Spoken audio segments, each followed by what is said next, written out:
You know, shout out to Lamont Roach and his whole team, man. Hopefully we can run it back, for sure. Bring it back to New York. Let's do it again. Let's have a rematch back in New York. Let's do it again, baby. I thought it was a good fight overall. Lamont, I always knew Lamont was, you know, he wasn't coming to lay down. I've been knowing Lamont since we was kids, so we came up in amateurs together. Trayvon Davis recently went on social media, saying he really wanted a rematch against Lamont Roach to prove himself. However, boxing experts have advised him not to do it because it could hurt his boxing record. For the first time in his career, Davis finished a fight without winning. Many in the boxing world believe the draw was a lucky break for him since he was the bigger name that night. Boxing fans weren't the only ones surprised by the result.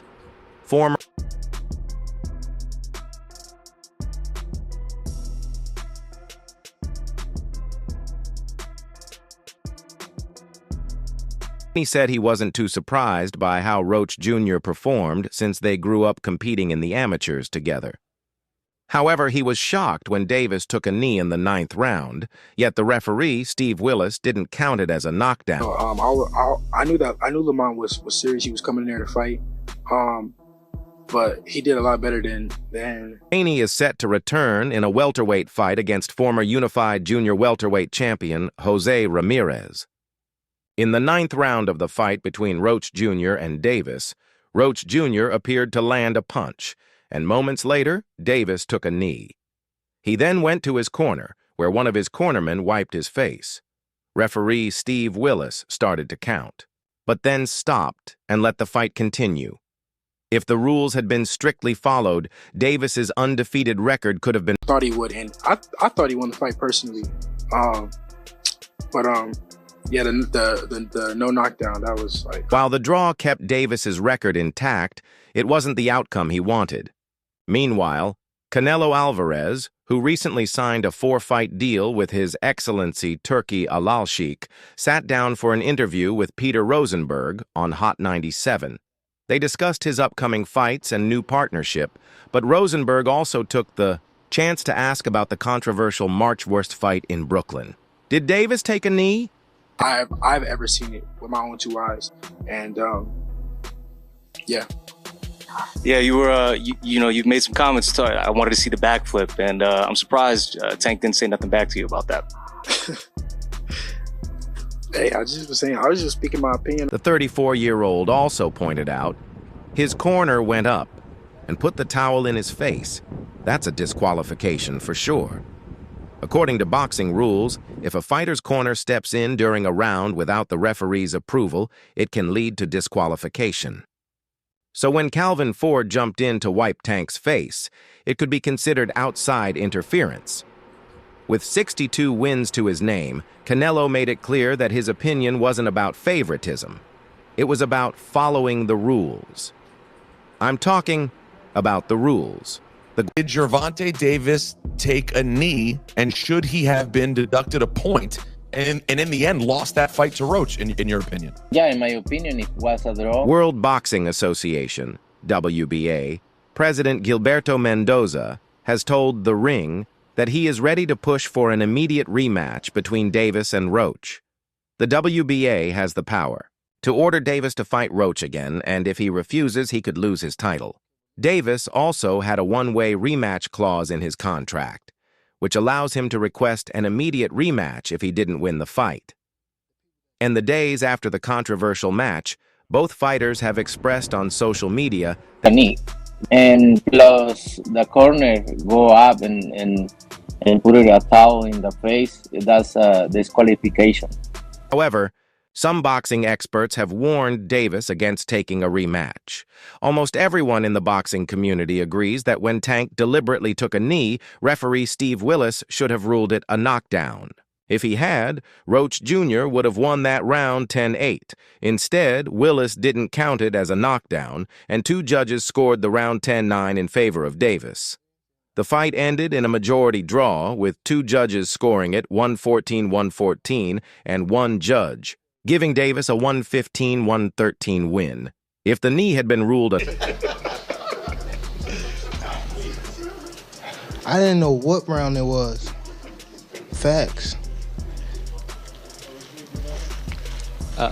Tank Eric Blum from Daily Mail. Davis still remains undefeated, but now his record includes a draw. However, a March 3rd post on X from Roach Jr. suggests he believes the result could be overturned. Word around the block, y'all, the fight is going to be 30-1. Not 30-0. Two-division champ, Roach Jr. wrote. Roach Jr. is expected to appeal the fight's outcome, specifically the missed knockdown call. His post suggests that he's been told an appeal could lead to the decision being overturned, giving him the win and Davis his first loss. Then again, he could just be stirring up controversy while the topic is still hot. Either way, when you think about this decision and it being a draw, and you think about what happened in the 9th round, how frustrated are you that that wasn't counted as a knockdown? Tank Davis explained that he briefly took a knee because he had grease in his eyes. However, that excuse may not hold up with boxing authorities, especially since Roach Jr.'s recent social media post suggests the fight result could be overturned. If that happens, it would be a huge moment in boxing. Many believe Roach was robbed of a shocking upset win due to a referee's mistake in the 9th round. Now, he has hinted on social media that Davis might lose his undefeated record. If Roach's post is true, this would be the biggest boxing story of 2025 so far. However, even if he is officially declared the winner, he might feel robbed of the chance to celebrate. Man, I'm not. Honestly, I thought I should have won without that being counted. International Boxing Hall of Fame inductee and former New York Athletic Commission head Randy Gordon has weighed in on the controversial fight between Davis and Roach, calling it one of the worst injustices in boxing history. Gordon took to social media, writing, "Tank went down on his own. It's still a knockdown. Then his corner jumped onto the ring apron. That's disqualification. Where's the problem? And the judges scored it a draw. Poor Lamont Roach got one of the worst shaftings in boxing history last night. I hope Roach appeals. He has a very good case." If someone with Gordon's experience believes Roach has a strong case, there's a real chance Davis could be handed a loss soon. Speaking to Boxing Gems, Hall of Fame fighter turned analyst Tim Bradley also weighed. I ain't really, you know what I'm saying? Like, if he had to wipe sweat out his eye, he had to wipe sweat out his eye. But the rules do state, if you voluntarily take a knee, then that's an automatic 8 count. The knee was crap, Bradley said. They made the rules up. Tank's the house fighter, but it should have been called a knockdown. You can't take a break like that. The only person who can stop the action is the referee, not the fighter. Tank basically told him, "Hey, I got something in my eye. I need to go to the corner so they can wipe it out." You don't get timeouts like that in boxing. That should have been a knockdown, period. Bradley then revealed that after watching the fight twice, he scored it for Roach as... Yeah, they made the rules up as, you know, of course, Tank the house fighter. They made the rules up. Yeah, that was bullshit. It should have been called a knockdown. You can't take a break like that. The only person that can do that is the... Already went back and watched it. Tank Davis lost, Bradley said. I wasn't scoring it the first time around, people were asking. Me, who I thought won that round, and I said it was close or whatever because I was on my own live. But I went back and watched it, and damn, Tank lost that fight. Even without the knockdown, he lost. He just didn't do enough work. The old boxing axiom that says there are no timeouts in this unforgiving game usually applies to the fighters. The referee can stop the action and say, "Hey, let me take you to the corner so they can wipe it out."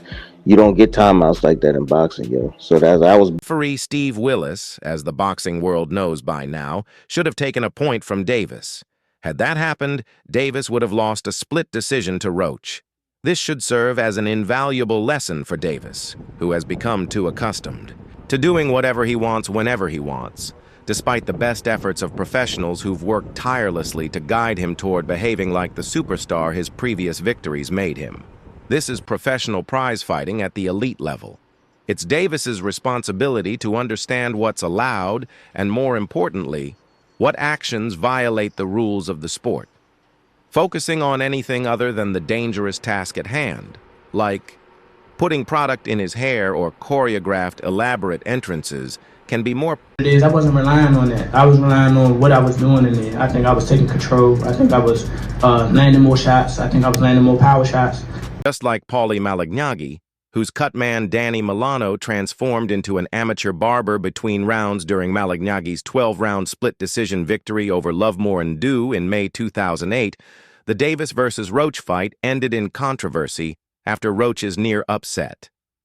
Milano's expertise in his corner helped Malignaggi see and perform better, allowing him to edge out the South African contender in their 12-round fight for Malignaggi's IBF junior welterweight title in Manchester, England. Davis's corner also assisted him, but the key difference here is that Ford's actions should have led to Davis's disqualification, according to New York State Athletic Commission guidelines. I thought I was doing my thing, so I'm not really that frustrated about that.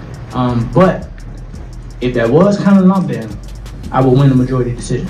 Baltimore's Davis acted the way he did because, once again, he became too comfortable doing whatever he wanted, whenever he wanted, without anyone holding him accountable. After the fight, Davis did accept responsibility for not knowing his actions weren't within the rules and for losing track of the rounds. His reasoning for not picking up the pace after giving away rounds early in the pay-per-view main event was still unclear. However, the first half of the 9th round will remain etched in the minds of those who were confused by how it was allowed to unfold. Enter referee Steve Willis, a part-time stand-up comedian who seemed more concerned with the optics of Davis disrespecting the rules of his sport than actually penalizing him for it. Was it to get the towel out, to get the burn out of your eyes, or what was going on? I didn't want to get caught. I didn't want to get caught while my eyes was burning. And you know, like, you can get knocked out like that, so I'd rather take the knee. No one is suggesting anything shady happened between Davis and the referee, but a disqualification might have seemed unnecessary to a veteran referee officiating a highly competitive championship fight. However, it is the undeniable responsibility of the New York State Athletic Commission, NYSAC, which assigned Willis to officiate the 12-round, 135 lb title fight to address egregious errors made by its referees.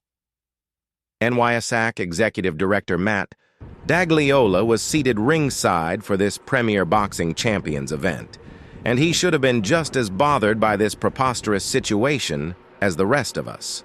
It is well within his rights, as head of the commission, to initiate an instant replay review. You know, but I didn't really know that you can, like, get disqualified for all that. Or, like, when you start counting, I'm like, what the hell? But I don't know. It's cool.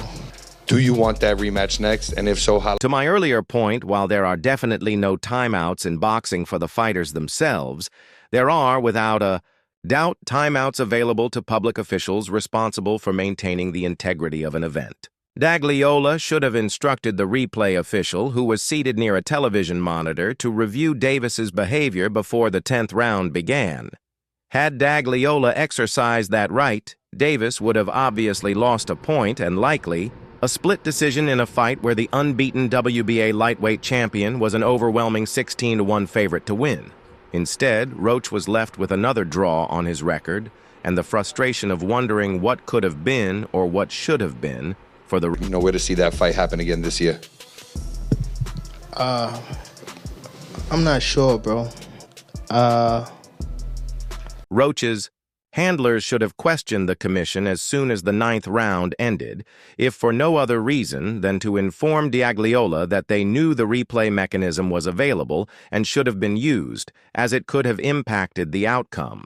And wow, did it ever. Had Dagliola or ProBox's Gary Jonas, Roach's promotional representative, done their jobs, Roach would have more leverage in future negotiations than the dubious draw now gives him. A victory over Davis would hold much more value in such tricky negotiations than a draw, especially since Davis wasn't punished for his blatant infractions. Davis and Roach drew on the cards of judges Glenn Feldman and Steve Weisfeld, both of whom scored the... I'm definitely not sure, but hopefully we could get it before...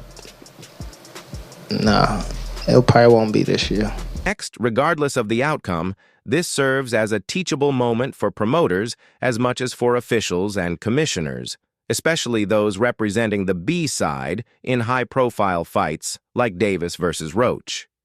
If you're seated in the corral the area between the ring and the first row of fans, make your presence known, even if it's only in the most professional and tactful way. If you're there to protect the interests of your fighter, then actually do that. Roach told Uncrowned that he is a promotional free agent, but he has a business partnership with Jonas, who also owns BoxingScene.com, an outlet that employed this writer part-time and then full-time from 2006. You want next? It's definitely the one I want next, but it's not gonna be next.